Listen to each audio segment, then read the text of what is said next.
നിയമസഭാ തെരഞ്ഞെടുപ്പിനുള്ള കോൺഗ്രസിന്റെ സ്ഥാനാർത്ഥി പട്ടിക വൈകും. കോൺഗ്രസിന്റെ കേന്ദ്ര തെരഞ്ഞെടുപ്പ് സമിതി നാളെ യോഗം ചേരില്ല. വിശദമായ കൂടിയാലോചനയ്ക്ക് ശേഷം ആദ്യഘട്ട സ്ഥാനാർത്ഥി പ്രഖ്യാപനം മതിയെന്ന് സംസ്ഥാന നേതൃത്വം ആവശ്യപ്പെട്ടു. വോട്ടെടുപ്പ് തീയതി നീളാനുള്ള സാഹചര്യം ചൂണ്ടിക്കാട്ടിയാണ് ആവശ്യം.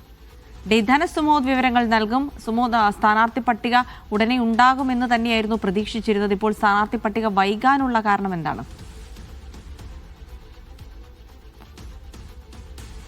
ഇപ്പോൾ ഈ SIR നടപ്പിലാക്കിയതിന് ശേഷം തെരഞ്ഞെടുപ്പ് വോട്ടെടുപ്പിലേക്ക് കടക്കുമ്പോൾ നേരത്തെ കഴിഞ്ഞ തവണ പ്രഖ്യാപിച്ച തീയതികളേക്കാൾ ഒരാഴ്ച കൂടി വൈകിയായിരിക്കും മിക്കവാറും തെരഞ്ഞെടുപ്പ് പ്രഖ്യാപിക്കാൻ സാധ്യത എന്നുള്ളൊരു കാര്യമാണ് കോൺഗ്രസിന് മനസ്സിലായിരിക്കുന്നത്.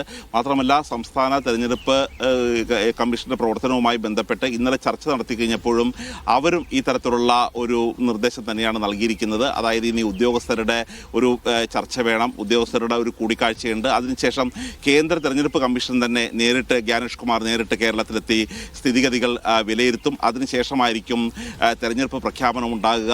അതുകൊണ്ട് ഇത്തരത്തിൽ ഈ തെരഞ്ഞെടുപ്പ് പ്രഖ്യാപനം നീണ്ടുപോവുകയാണെങ്കിൽ കൂടുതൽ പണവും കൂടുതൽ ചെലവും പ്രവർത്തകരുടെ ഒരു ആവേശവും അത് നിലനിർത്തി കൊണ്ടുപോകുന്നത് ഒരു ബുദ്ധിമുട്ടായിരിക്കും എന്നുള്ളൊരു വിലയിരുത്തൽ തന്നെയാണ് കോൺഗ്രസിന്റെ സംസ്ഥാന നേതൃത്വത്തിനുള്ളത്. അതുകൊണ്ട് തന്നെയാണ് ഇത്തരത്തിലുള്ള ഒരു തെരഞ്ഞെടുപ്പ് വളരെ കാലേകൂട്ടി തന്നെ സ്ഥാനാർത്ഥികളെ പ്രഖ്യാപിക്കണം എന്നുള്ള ഒരു രീതിയിൽ നിന്ന് പതുക്കെ പിന്നോട്ട് പോകുന്നത്.